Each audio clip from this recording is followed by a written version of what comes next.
E em nome do DCE-UFO, de todos os estudantes da Universidade Federal de Uberlândia, eu queria agradecer e cobrar essa Câmara, porque a minha fala vai se pautar em 3 tripés, não os 3 tripés da universidade, que é ensino, pesquisa e extensão, mas eu vou pautar minha fala nos cortes, no PNAES, que é o Programa Nacional de Assistência Estudantil, e no Futures.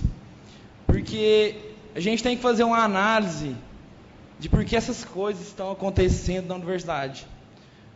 Qual a proposta desse governo para com o futuro da educação do Brasil básico e superior? Porque o governo chega para a universidade e fala: nós estamos sem dinheiro, vamos cortar 30% de todas as universidades. A Universidade Federal de Uberlândia, 42 milhões de reais.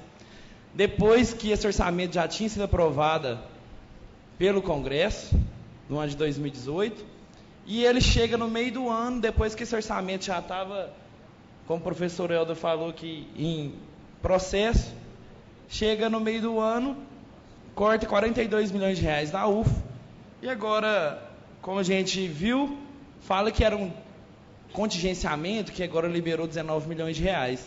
Mas eu queria perguntar se esses 42 milhões de reais, qual a causa que eles causaram para os nossos alunos, especificamente para os nossos alunos? Porque a PG falou aqui que os pós-graduandos estão doentes, os nossos alunos estão doentes, estão deixando a Universidade Federal de Uberlândia, estão com a saúde mental no zero. Como que o nosso aluno pode se dedicar ao estudo, à pesquisa, à extensão, se ele não sabe se amanhã ele vai ter nem um RU aberto? Então, eu queria deixar claro que quando o reitor anunciou os cortes de manutenção, que isso é muito grave. Quando quebra um vidro na universidade, não vai ser reposto.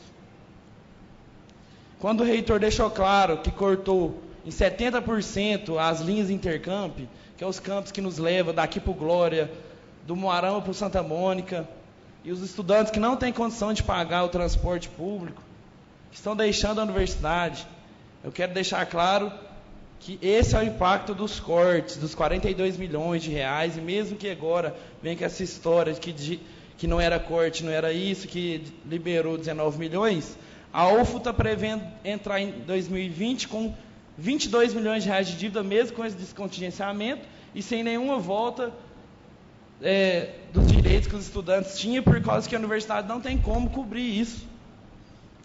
E aí o governo olha para a gente e declara em várias publicações na mídia que não, porque o PNAES, o Plano Nacional de Assistência Estudantil, está intacto, os estudantes têm que estar recebendo assistência estudantil, porque o RU tem que estar funcionando. Mas aí ele corta, estrangula a universidade, mantém o PNAES, pelo menos nesse ano, que no ano que vem já tem uma previsão de 50% do corte, e fala que não, que o estudante não vai ser afetado. Então a gente tem que olhar esse ponto. Corte na universidade, mantém o PNAES falando que está tudo bem, e aí apresenta o Futures, que é um ponto antes de eu entrar e de eu falar sobre o Futures, que eu acho que o que está em jogo sobre implementar o Futures ou não, é todos os serviços que a universidade, que todas as universidades e institutos federais prestam para esse país. Porque todos aqui falaram muitas coisas sobre a Universidade Federal de Uberlândia, mas será que a população de Uberlândia conhece mesmo o que a Universidade Federal de Uberlândia faz? Eu vou citar, no ano de 2018, 3.500 artigos publicados,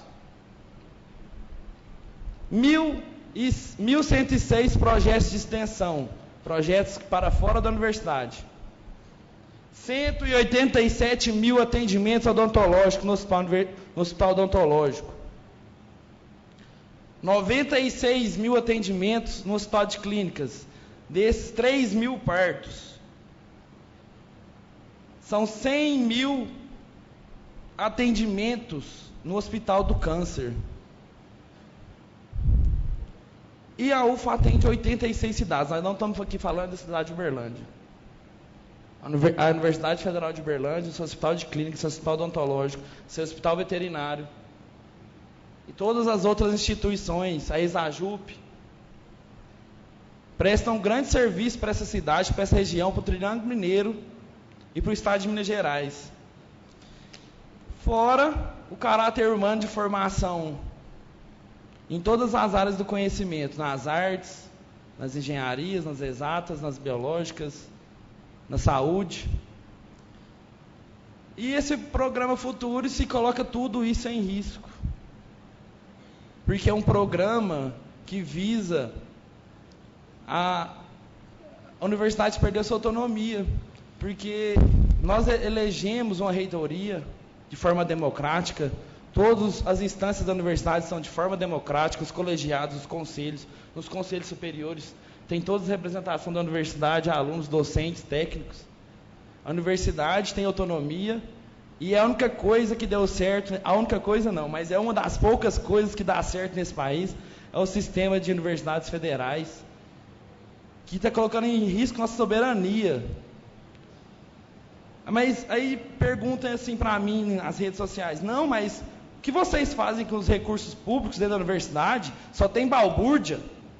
Eu desafio a pessoa a visitar a Universidade Federal de Uberlândia, porque quando esse país precisou, num caso mais recente, que foi do Zika vírus, as universidades federais responderam com a solução.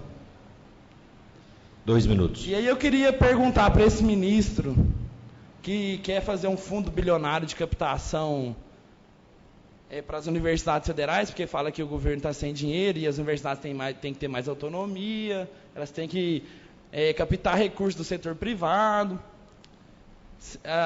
A USP publica um estudo agora que os Estados Unidos, mesmo tendo a maioria das universidades privadas, são 7% só de recursos que são captados do setor privado. Os outros são tudo estatal.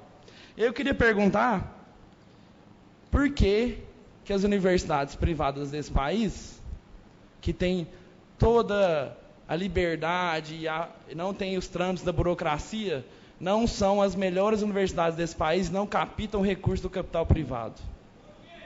Por quê? Eu queria perguntar, por que as universidades federais do país são as melhores em excelência e a universidade já capta recursos do setor privado? Ninguém está querendo inventar a roda, não. E aí, eu queria perguntar também para esse ministro e para o ministro de Ciência e Tecnologia, o que é R$100 e R$400 uma bolsa de pesquisa para o país?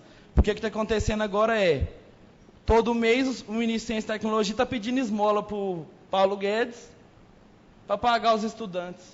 A gente não paga. Eu chego na UFO 8 horas da manhã, tem dia que eu saio de lá 10 horas da noite. Os professores também trabalham mais de 12 horas por dia por esse país. Ninguém está pedindo esmola, a gente trabalha arduamente. Então, é isso a minha fala. Queria agradecer e falar que os estudantes, em consonância com todas as outras instituições, vamos continuar nas nossas mobilizações e queremos o total desbloqueio dessa verba para o ano de 2019. Obrigado, Arthur.